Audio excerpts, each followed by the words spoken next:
రాలేదు. అదే చూసిన తర్వాత మీరు ప్రతి నెల 5,000 పంపుతారు కదా, అదే నిన్న 5,000 పంపించారు.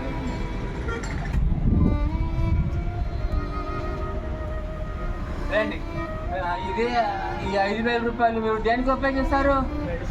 మెడిసిన్ కోసం పెట్టండి. వాట్సాప్లో చాటింగ్ చేయటం అడగటము చాలా తప్పు. అది మంచి పాప ఆమె అయినా ఇంత చేసినా కూడా ఆమె మనసులో పెట్టుకోకుండా దీనికి మెడిసిన్ ఉపయోగించండి 5,000.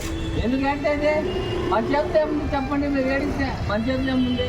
మన చేతి వరకు సాయం చేస్తారు, తర్వాత ఇంకోటి నచ్చిన వాళ్ళు వాళ్ళు సాయం చేస్తారు. మీరు కన్నీళ్ళు పెట్టుకుంటే మేమేం చేయగలం?